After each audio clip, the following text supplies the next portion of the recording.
This is it. We're just hours away from Election Day, and already about 80 million Americans have cast their ballots in early voting.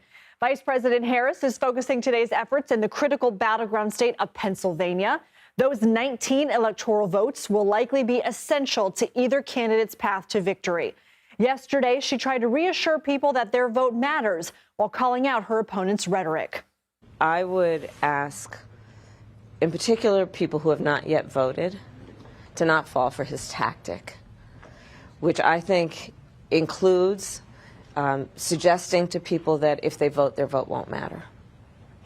Suggesting to people that somehow the integrity of our voting system is not intact so that they don't vote. And again, I think that it is a tactic. It is meant to distract. And Harris is bringing out the star power to wrap up her last hours on the campaign trail. Speakers include Oprah Winfrey, Fat Joe, Ricky Martin, as well as Lady Gaga, who posted this message on Instagram ahead of the event. It's time to get ready to vote. I'll see you guys in Pennsylvania. Meanwhile, former President Trump is also on the campaign trail, stopping in several battleground states. Trump started the day in North Carolina, a state he narrowly won in the 2020 election. From there, he's heading to Pennsylvania before ending the night in Michigan. In Raleigh, the former president gave his supporters a last-minute push to vote. This is really the end of a journey, but a new one will be starting, and that's the one we've wanted to partake in, which is basically to make America great again. And now we'll have a chance to do it after today. Hopefully, everything will work out well. We're way leading.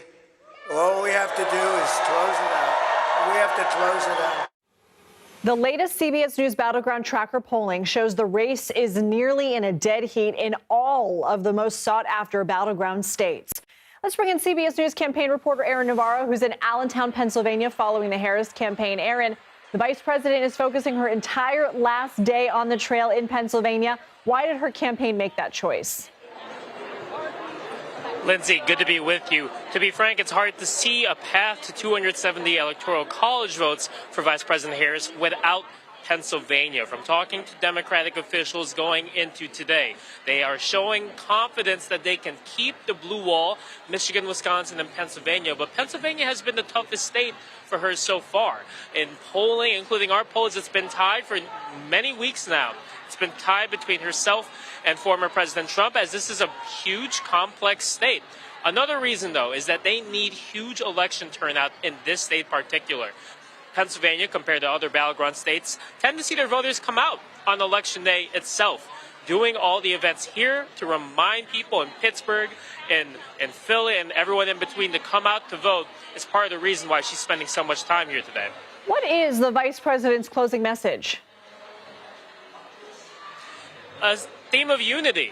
And interestingly enough, in her rally in Lansing, Michigan last night, Donald Trump's name was not brought up at all. There's a sign behind me that says President for All. It's part of how Harris is looking to incorporate as many Republicans as she can get, in addition to her base, as she promises to appoint a Republican to the cabinet, to have a bipartisan council of advisors, really trying to get as many people into her coalition, similar to what Biden did in 2020 for the election.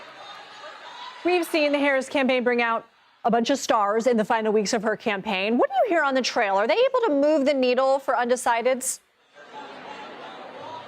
For many people that I've been talking to after they see these artists and see Vice President Harris speak, they say that they were going to come anyways to see Harris, that the fact that she's in their town, they want to see the candidate. But it's certainly a boost to bring more people in. I don't know if it'll necessarily turn the needle or change how people are looking to vote, but it'll certainly get people more engaged, the base of the Democratic Party more engaged in this process, in voting, and coming to these events. Aaron Navarro, thank you. For more on the Trump campaign's final push, let's bring in Olivia Rinaldi, who is in Reading. Olivia, this rally was supposed to start at 2. It was pushed to 3. What's the latest? Yeah, good to be with you, Lindsay. This rally, as you mentioned, was supposed to start at 2 p.m. Trump took the stage a little bit after 3 o'clock, but it started earlier today when we were in Raleigh. He was about an hour late, a little bit over an hour late there, which is pushing back the schedule for this entire day. We still have 2 more stops to go. He's on stage right now behind me in Reading. He will then be heading to Pittsburgh after this for an evening rally, and then we're having a very, very late evening rally tonight in Grand Rapids, Michigan. So you can imagine what this is doing to the rest of the schedule today, given how late we are just for this first stop and the first 2 stops, rather. But we're ending tonight in Grand Rapids, and I do want to mention that this is the 3rd time where Trump will be ending his campaign, his presidential campaign in Grand Rapids. That's in Kent County, Michigan, and it's the purplest of purplest counties.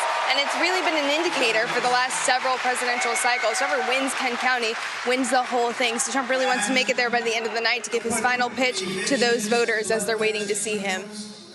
What can you tell us about his final message? What are we hearing from him today?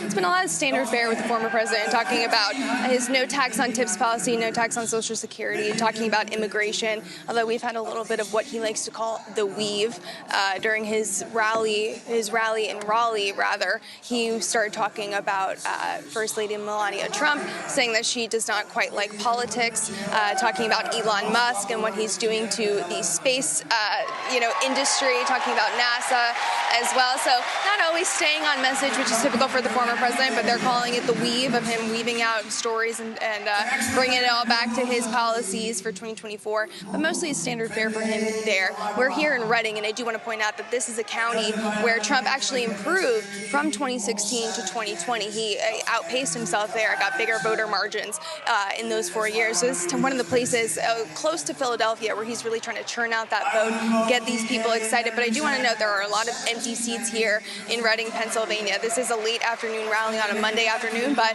with just 1 day until the election, Lindsay, it's pretty notable. Where will Trump be watching the returns tomorrow? And has he announced any formal planned speeches on election night?